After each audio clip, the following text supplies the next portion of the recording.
Jirenya furamaa jechuun maal jechuudha? Akkuma beekamu jireenya furamaa jechuun jireenya jechuun taateewwan guyyaa guyyaadhaan dhalli namaa mataa isaatiin taasisu yoo ta'u, furamaa jechuun immoo kan ijaan hin mul'anne, kan hin argamne.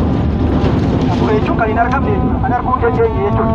Jireenya furamaa jechuun immoo walitti fidee jennu taateewwan Waaqayyoon lubbuu keessanii caalaa foon keessaniif bitamaadha. Foon keessaniif raawwadhaa dalagaa jedhee ta'u kitaaba qulqulluu irratti haa ta'u abboota keenya irra bulee kan dubartiisa jireenya furamaa raawwachuu jechuudha. Jireenya furamaa raawwachuu jechuudha. Yookiin foon keenya lubbuu keenya maal godhu bichisiisu jechuudha. Waaqayyo abboomamu jechuudha. Jireenya furamaa jechuudha. Waaqayyo abboomamu jechuudha. Jennee hiikaa isaa lafa fuudhu jechuudha. Akkasuma qulqulluu Phaawulos Galaatiyaa boqonnaa 5 godhu dabalatee firiiwwan furamaa firiiwwan furamaa buusa. Ini kan itu qulqulluu Phaawulos firiiwwan hamaa yookiin malkaan firee yaaduun nuti misaagaa dardaruu achitti ibseera jechuudha. Garuu kan irratti madaqsu firiiwwan furamaa gaarii isa immoo malkaan jennuudha jechuudha. Innis maalidha jedhee hojjetan bakka inni jalqabaa jaalalaadha jedhu firiiwwan furamaa maalidha? Jalqabaa jaalalaadha jechuudha. Obsa gaarummaadha jedhee Waaqayyo dan jaalalaadha jechuudha. Namni jaalala hin qabne Waaqayyoon na wajjin hin jirtan jechuudha moo? Yoo sin deebisuu baattan illee kophaa kan kun ta'a. Waliin hin hirmaanne jechuudha. Marii waliin taasisne waan ta'eef. Namni jaalala hin qabne Waaqayyoon hin qabu. Firii jaalalaa, firii jireenyaa yookiin firii gammachuu kan ta'e isa kana ta'uu firii furamaa kan ta'e jaalala, gammachuu, obsa, gaarummaa isa jennuudha jennee wajjiniin mari'anne jechuudha. Akkasuma immoo jireenya kiristaanummaa keenya firii furamaa kitaaba qulqulluu irratti naqafaman yommuu madaaltu maal fakkaata jennee akka garee keenyaatti mari'anne jechuudha. Baay'een keenya wal fakkaata. Baay'een keenya maalidha? Wal fakkaata firiiwwan jireenyaa yookaan firiiwwan furamaa jennee isaan tarreessine wal bira yookaan akkami nuti jaalala qabnaayi, obsa qabnaayi, tokkummaa qabnaayi, gammachuu qabnaayi. Ijoollee Waaqayyoo tokkummaadhaan ta'anii yoo Waaqayyoon galateeffaman irraa maal ta'edha? Irraa miidhagaa yookiin irraa bareedaa jedha. Haalaa kanaan jechuudha. Har'uma qofa immoo tanaan durallee jaalala qabna, gammachuu qabna jennee yoo akka gara keenyaatti ilaalle baay'een keenya akkas akkan ta'an. Garuu akkas ta'u akka qabnu, jaalala qabaachuu akka qabnu, tokkummaa qabaachuu akka qabnu, gaarummaa qabaachuu akka qabnu, obsa qabaachuu akka qabnu akka gara keenyaatti waliin mari'anneerra. Kana booda har'arraa jalqabnee nuti ijoollee eenyuti jennee ijoollee Waaqayyooti. Kaleessas ijoollee Waaqayyooti, har'a immoo keessumattuu hojiidha. Hojiidhaan gochaan raawwiidhaan ijoollee Waaqayyoo akka taane jennee akka garee keenyaatti caqasnee teessisneera jechuudha. Firiiwwan furamaa kana eessa argan? Bakka kamitti argan? Haala kamiin arganna kan jedhu irratti mari'anne jechuudha. Firiiwwan furamaa kan jedhu kana jalqaba kan argannu jalqabuma Waaqayyoon keenya mana qulqulleetti amantaa kana keessatti uumuu isaatiin achiin arganna jechuudha. Waaqayyo irraa arganna jechuudha. Sammuu xiyyaannee xiinxallee hubannee itti nuti jennu nuuf kenneera waan ta'eef Waaqayyoon dursee duruma maal godheera? Gaarummaadhaan biyya lafaa kana uume, biyya lafaa kana irratti immoo nu uumeera jechuudha. Inni Waaqayyo irraa arganna jalqaba.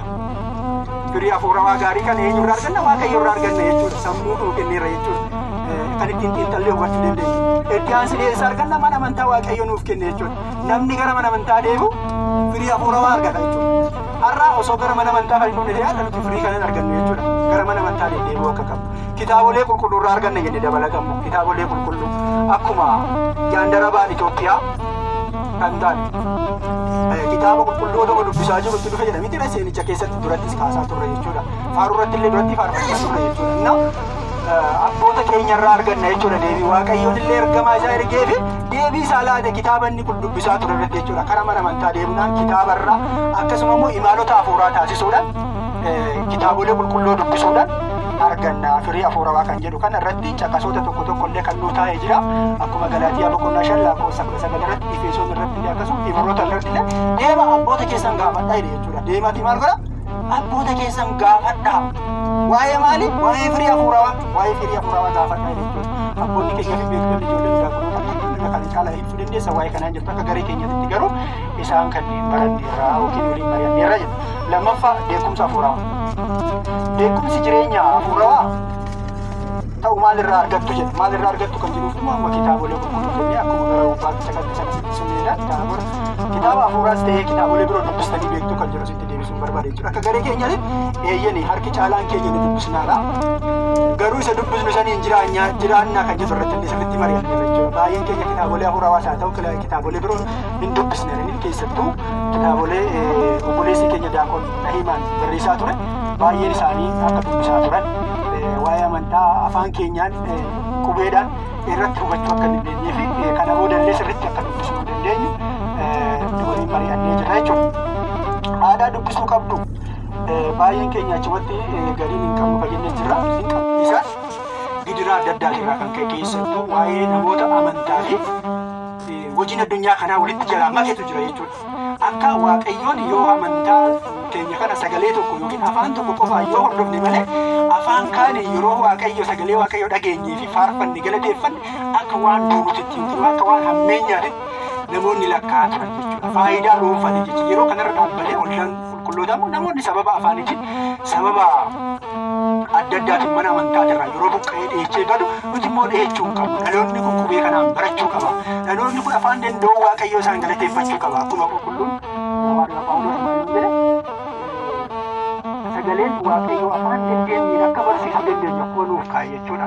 Erga duuka boodaa boqonnaa lamarratti akkuma inni nuuf kaa'e nutillee waldaan duuka boodaa kun sagalee isaa kana Waaqayyoo kana afaan keenya dhaga'uu qabna jedhanii jalqabu warraa waa'ee kanaa karoorfatanii sanirra deddeemanni amantaa gidiraan adda addaa irra kan gahu kan xaafii mallee bitachuu kan hin dandeenye luboota kan cufamanii kan jiran jechuudha. Bakka faayidaan jiru bichaatti namoonni adda addaa kan gaggeessan garuu ummatumallee barsiisuu kan hin dandeenye aadaa ummataa kan balaaleffatan garuu faayidaa ummatarraa argatan kan dhaadheessan namoota akkasii eeggamuudhaaf waldaa hundeeffame ta'uu isaa miseensa keenya keessaa nuuf hiramaa ture jecha. Erga miseensa taatanii booda hoo haala kamiin ilaaltu waldaa duuka boodaa kana kan jedhullee kaasanii jiran. Waldaan duuka boodaa kun erga miseensa taanes kitaabota adda addaa hiikuudhaan ija namootaa baranii deeman jechuudha. Namoota duraan abdii kutanii amantaa kana keessaa waa'ee afaaniitiif jecha waa'ee faayidaa adda addaatiin jecha ari'amanii mana amantaa keessaa ba'an har'a abdii horatanii akka deebi'anillee kan taasifan namoonni baay'een isaanii jiru jechuudha. Kun waan baay'ee waldaa kana galateessisuuf gara afuufaattillee wajjin cimnee itti fufuu qabnu akka ta'e dheeraa nuuf turanii jiran jechuudha. Waldaan kun waldaa sabaa odoo hin taane waldaa dhuguma amantaadhaaf dhaabbate ta'ullee kaasanii turan. Hunduma isaanii hammatee kan hunduma isaa waa'ee afaaniitiif akka amantaa isaa kan galateeffanne akka mana Waaqayyoo namoota ari'aman hundumtuyyuu ta'uu hin qabu kun. Afaaniin adda bahuu hin qabu. Mana amantaa keenya Waaqayyo tokko godhee nuuf kenne. Gadamuu masarratee nuuf bakka dhiiga isaatiin nuuf hundeessee nuuf kenne. Saba kanaan afaan Oromiffaa kan bichaa kan dubbatu, Amaariffaa bichaa kan dubbatu, Guraagenyatti bichaa kan dubbatu, Tigiree bichaa kan dubbatu odoo hin taane hundumti keenya tokkummaadhaan mana Waaqayyoo keessatti walitti qabamnee eebba fudhachuu kan qabnuu fi waldaan kun kana karoorfatee yookiin imala isaa kana taasifatee kan hundeeffame ta'uusaa obboleeyyan keenya nuuf eeranii anis bakka bu'ee ibsaan jira jechuudha. Itti aansee hojiilee waldaan kun hojjetan ibsaa muraasa isaanii ibsaa tarreessaa kan jedhuuf kitaabolee adda addaa keessattuu tanaan dura kitaabonni maaliif akka hiikamanillee akka afaan Oromiffaatiin isin barreeffamne kan itti taasifamu galata maaramiillee afaan Oromiffaatiin dubbisuun kan hin danda'amu waldaan kun galata maaramiillee keessattuu ijoollee mooraa yaa'ee dargaggoonni baay'een keessatti argamanii fi beekumsa itti horatanii bakka keessatti afaaniin hiikanii qubeedhaan akka dhaloonni kun bira gahee Waaqayyoon isaa afaan danda'u galateeffatu kitaabolee adda addaa akka hiikan mannoota amantaa baadiyyaa keessatti sababa afaaniitiin amantaa isaanii galan barsiisaa akka turanii fi gorsaa akka turan hojii kan akka dalagan miseensa keessaa kaafamanii jiraachuu amantaa isaaniitiin akka quufan akkasuma immoo gadaamota yookiin immoo kawaala beekamoo ta'anii fi akkasuma naannolee keenya keessatti argaman imala adda addaatiin amantoonni kunniin daawwatanii amantaa isaaniitiin akka jiran maaliif iddoo qulqullaawaa daawwachuun namas qulqulleessa namas jabeessa jechuudha amantaadhaan nama cimsa nama dhaaba waan ta'eef kana gochaa jiru kan jedhu kaasanii jiranii inni sadaffaa keessatti akka poointii sadaffaa jalatti kanan kaasu maalidha? Waldaa duuka bu'oota osoo irratti hojjete jettanii kan yaadamee yaada kennaa jechaa ture. Isuma hojjetaa turellee akka cimsu gufuulee hedduun akka isa mudate beekamaadha. Gufuulee kanneen garuu ammallee odoo waaqayyoon isaa kadhachaa haadha isaa qulqulleetti dubaroo Maariyaam qabachaa kitaabolee qulqulluu hiikuudhaatti ammallee cimina akka qabaachuu qabu. Akkasumallee kitaabni qulqulluunichaan hiikamu miti. Yeroo hiikamu maallaqa adda addaa barbaachisa, miseensa barbaachisa, miseensa cimsatee, miseensa baay'ifatee gargaarsota adda addaatiin kitaabolee qulqulluu hiikuudhaatti ammallee xiyyeeffachuu qaba. Hiikee qofa hiikee lafa kaa'uu odoo hin taane naannolee jiran hundumaayyuu naannoo keessattuu naannoo Oromiyaa keessatti bakka rakkoon adda addaa jiru irratti labsuu akka qabu yeroo akka qabu jechuudha. Bakka hunduma ga'ee hunduma ijoollee filatee kitaaba san fayyadamuu akka danda'u leenjii adda addaallee akkasuma miseensa isaatiif akka kennu barsiisota ciccimoota akka baasu karaa amantaatiin jechuudha. Karaa amantaatiin barsiisota baasuu akka qabuu fi cimsuu akka qabu ammallee achirratti hanqinni akka argamu miseensota isaa akka ibsachuuf kaasii qabamaa ture jechuudha. Akkasumallee imalota afuuraa kan ammallee baay'isu jara karoorri itti baafamee waggaa keessatti beeka deemamuu qaba. Yeroo nama bichaa deemamatee kanaa dura ofii sadii afoonee amma immoo baay'achuu akka qabuu fi imaluu akka qabnu kan irratti yaada kaasanii kan irratti hojjechuu qaba. Kan jedhu yaadni keera kan dhaggeeffatan galatoomaa waaqayyoo hunduma keessa naa dhaggeeffatu jedha.